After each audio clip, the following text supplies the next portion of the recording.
Yes മക്കളെ, അപ്പോൾ എല്ലാവർക്കും ഒരു അടിപൊളി ഗുഡ് മോർണിംഗ്. എല്ലാ കുട്ടികളും വേഗം വീഡിയോ ഓൺ ചെയ്ത് നിങ്ങളുടെ ക്യാമറ അറേഞ്ച്മെന്റ്സ് ഒക്കെ പ്രോപ്പർ ആക്കുക. എക്സാമിന്റെ ഡയറി മാത്രം എടുത്ത് വെച്ചിട്ട് ബാക്കി എല്ലാ ബുക്സും മക്കൾ എടുത്ത് മാറ്റി വെച്ചേ. എക്സാമിന്റെ ഡയറി മാത്രം നിങ്ങളുടെ കയ്യിൽ മതി, വേറൊരു ബുക്ക് നിങ്ങളുടെ ടേബിൾ വേണ്ട എടുത്ത് മാറ്റിക്കോ. പാരന്റ്സിന് നിർബന്ധമായിട്ടും കൂടെ വിളിച്ചിരുത്തുക. ഓക്കെ, സാറ് ക്വസ്റ്റ്യൻ സ്ക്രീനിൽ കാണിച്ചു തരും. ക്വസ്റ്റ്യൻ നോട്ട് ചെയ്യുക, ആൻസർ ചെയ്യാൻ ആരംഭിക്കാം കേട്ടോ. 15 മാർക്കിന്റെ ക്വസ്റ്റ്യൻ ആണ്, 5 ക്വസ്റ്റ്യൻ ഉണ്ട്, ശ്രദ്ധിക്കുക. First question, The liability of Karta in a John Hindu family business is എന്താണ് എടുത്ത് എഴുതാട്ടോ? ലിമിറ്റഡ് ആണോ, അൺലിമിറ്റഡ് ആണോ, നോ ലയബിലിറ്റി ആണോ, നൺ ഓഫ് ദീസ് ആണോ? 1 മാർക്കാണ് എടുത്ത് എഴുതുക. രണ്ടാമത്തെ ക്വസ്റ്റ്യൻ നോക്കുക. Briefly explain the following. താഴെ പറയുന്നത് എക്സ്പ്ലെയിൻ ചെയ്യുക കേട്ടോ. ആക്റ്റീവ് പാർട്ട്ണറും സ്ലീപ്പിംഗ് പാർട്ട്ണറും രണ്ടും അതിനെക്കുറിച്ച് അറിയുന്ന എല്ലാ കാര്യങ്ങളും എക്സ്പ്ലെയിൻ ചെയ്യണം കേട്ടോ. 2 മാർക്കാണ്. നെക്സ്റ്റ് അടുത്തത്, വാട്ട് ഈസ് പാർട്ട്ണർഷിപ്പ് ഡീഡ്? എന്താണ് പാർട്ട്ണർഷിപ്പ് ഡീഡ് എന്ന് എഴുതുക. What are it's content? അപ്പൊ എന്താണ് പാർട്ട്ണർഷിപ്പ് ഡീഡിന് 1 മാർക്ക്, അതിന്റെ കണ്ടന്റ് എഴുതാൻ 1 മാർക്ക്. അറ്റ്ലീസ്റ്റ് ഒരു 4 കണ്ടന്റ് എങ്കിലും എഴുതണം കേട്ടോ മക്കളെ. ഒരു 4 കണ്ടന്റ് എങ്കിലും എഴുതിയിരിക്കുക. ഓക്കെ, അടുത്ത ക്വസ്റ്റ്യൻ നോക്കാം. Mister Rahim is a single owner of a stationery shop. His shop is closed after sudden death of Rahim. Which of the form of organisation in this? അതായത് മിസ്റ്റർ റഹീം എന്ന് പറയുന്നത് ഒരു സിംഗിൾ ഓണർ ആണ് ഒരു സ്റ്റേഷനറി ഷോപ്പിന്റെ. അയാളുടെ ഡെത്ത് കഴിഞ്ഞപ്പോൾ അയാളുടെ ഷോപ്പ് ക്ലോസ് ചെയ്യേണ്ടതായിട്ട് വന്നു. അങ്ങനെയാണെങ്കിൽ ഇത് ഏത് ഫോം ഓഫ് ബിസിനസ് ഓർഗനൈസേഷൻ ആണെന്ന് അതിന്റെ പേര് ആദ്യം എഴുതുക. അതിനുശേഷം discuss any 4 features in the form of organisation. ഏത് ഫോമാണെന്ന് എഴുതുക. ഈ ഫോമിനെ സംബന്ധിച്ചിട്ടുള്ള 4 ഫീച്ചർ എക്സ്പ്ലെയിൻ ചെയ്യാട്ടോ. ക്ലിയർ അല്ലേ മക്കളെ? നോക്കിയാൽ എക്സ്പ്ലെയിൻ ചെയ്യാൻ ഡിസ്കസ് എന്ന് വെച്ചാൽ എക്സ്പ്ലെയിൻ ചെയ്യാട്ടോ. അടുത്താണ്, Jisha and Lekha jointly started a business on the basis of agreement. They contributed capital and shared the risks.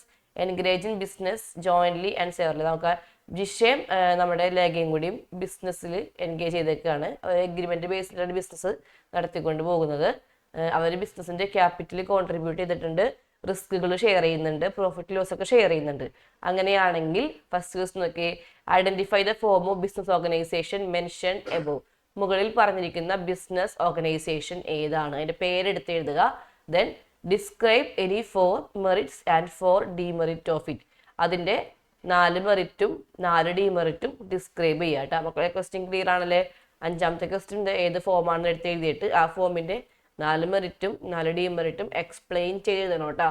Okay, 6 മാർക്കാണ്. ക്വസ്റ്റ്യൻ ക്ലിയർ ആണെന്ന് കൈവശം കാണിച്ചേ. ക്ലിയർ ആണെങ്കിൽ ഓക്കെ അല്ലേ? Okay, time start now. All the best മക്കളെ. വേഗം വീഡിയോ ഓൺ ചെയ്യാട്ടെ. നമ്മൾ paper check ചെയ്യാൻ പോവുകയാണ്. പേപ്പർ ചെക്ക് ചെയ്യുന്ന സമയത്ത് നിങ്ങളുടെ വീഡിയോ ഓഫ് ആണെങ്കിൽ 0 മാർക്ക് ആയിരിക്കും കേട്ടോ. സാറ് ക്വസ്റ്റിൻ്റെ ആൻസർ സ്ക്രീനിൽ കാണിച്ചു തരും, അത് നോക്കിയിട്ട് ചെക്ക് ചെയ്യാം. ഫസ്റ്റ് ക്വസ്റ്റിൻ്റെ ആൻസർ നോക്കുക. കറക്റ്റ് ലയബിലിറ്റി എന്ന് പറയുന്നത് അൺലിമിറ്റഡ് ആയിരിക്കും കേട്ടോ. കറക്റ്റ് ആണെങ്കിൽ അവിടെ 1 മാർക്ക് കൊടുത്തോ. രണ്ടാമത്തെ ക്വസ്റ്റിന് ആക്റ്റീവ് പാർട്ട്ണറും സ്ലീപ്പിംഗ് പാർട്ട്ണറും എക്സ്പ്ലനേഷൻ ഇതായിരുന്നു. അപ്പൊ നിങ്ങൾ കൃത്യമായിട്ട് ഇതേപോലെ രണ്ടും എഴുതിയിട്ടുണ്ടെങ്കിൽ ഓരോ മാർക്ക് വെച്ച് കൊടുത്തോട്ടാ. ആക്റ്റീവ് പാർട്ട്ണർ എന്ന് വെച്ചിട്ടുണ്ടെങ്കിൽ മാനേജ്മെന്റിൽ പാർട്ടിസിപ്പേറ്റ് ചെയ്യും, ക്യാപിറ്റൽ കോൺട്രിബ്യൂട്ട് ചെയ്യും, മാനേജ്മെന്റ് പ്രോഫിറ്റും ലോസും ഷെയർ ചെയ്യാൻ വരും, പിന്നെ ലയബിലിറ്റി അൺലിമിറ്റഡ് ആയിരിക്കും. ഇത്രയും കാര്യങ്ങളുണ്ടെങ്കിൽ 1 മാർക്ക് കൊടുക്കുക. അടുത്ത സ്ലീപ്പിംഗ് പാർട്ട്ണർ ആകുമ്പോൾ മാനേജ്മെന്റിൽ പാർട്ടിസിപ്പേറ്റ് ചെയ്യത്തില്ല, ക്യാപിറ്റൽ കോൺട്രിബ്യൂട്ട് ചെയ്യും, പ്രോഫിറ്റും ലോസും ഷെയർ ചെയ്യാൻ വരും, അൺലിമിറ്റഡ് ലയബിലിറ്റി ആയിരിക്കും. ഇത്രയും കാര്യങ്ങളുണ്ടെങ്കിൽ ഓരോരോ മാർക്ക് വെച്ച് കൊടുക്കുക. ഏതെങ്കിലും പോയിന്റ് ഇല്ലെങ്കിൽ 1/4 മാർക്ക് വെച്ച് കുറയ്ക്കാട്ടോ.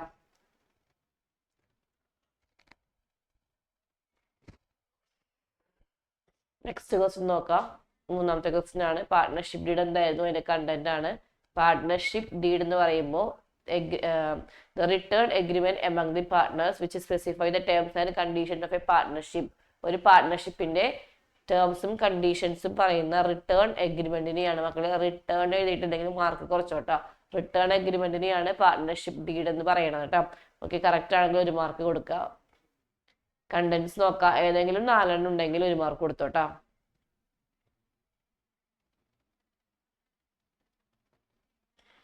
അടുത്ത് നോക്കാം. നെക്സ്റ്റ് ക്വസ്റ്റ്യൻ,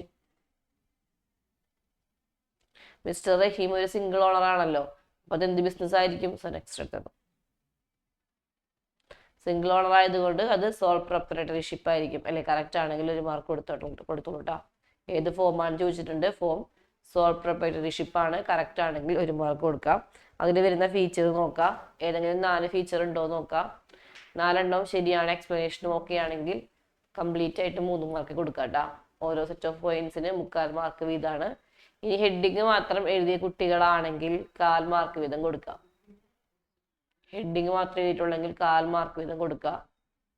എക്സ്പ്ലനേഷനും ഹെഡിങ്ങും ഉണ്ടെങ്കിലാണ് 3 മാർക്ക് കൊടുത്താൽ മതി. അങ്ങനെ മൊത്തം 4 മാർക്കാണ് ക്വസ്റ്റ്യൻ കേട്ടോ.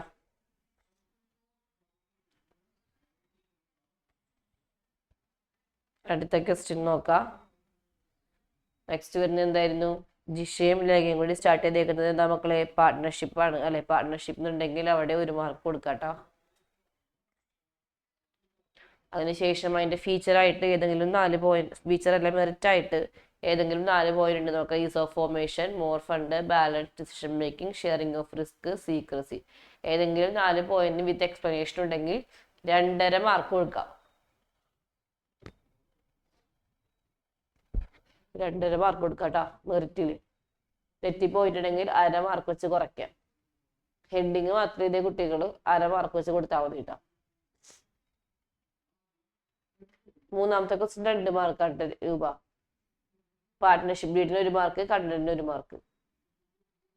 4ാമത്തെ ക്വസ്റ്റ്യന് സോൾ പ്രിപ്പറേഷൻഷിപ്പിന് 1 മാർക്ക്. അതിനുശേഷം 1 മിനിറ്റ്. ഓക്കെ, പാർട്ട്ണർഷിപ്പ് നോക്കാട്ടെ മക്കളെ. പാർട്ട്ണർഷിപ്പിന് ഫോം ഐഡന്റിഫൈ ചെയ്ത് 1 മാർക്ക്, മെറിറ്റിന് 2.5 മാർക്ക്. നെക്സ്റ്റ് ഡിമെറിറ്റ് നോക്കുക. ഡിമെറിറ്റിനും 2.5 മാർക്കാണ് കേട്ടോ. കറക്റ്റ് ആണെങ്കിൽ 2.5 മാർക്ക് കൊടുത്തോളൂ. തെറ്റിപ്പോയിട്ടുണ്ടെങ്കിൽ 1/2 മാർക്ക് വെച്ച് കുറയ്ക്കുക. ഏതെങ്കിലും 4 എണ്ണം മതി കേട്ടോ. ഹെഡിങ്ങും എക്സ്പ്ലനേഷൻ വേണം. ഹെഡിങ് മാത്രം കുട്ടികൾ 1/2 മാർക്ക് വെച്ച് കൊടുത്താൽ മതി.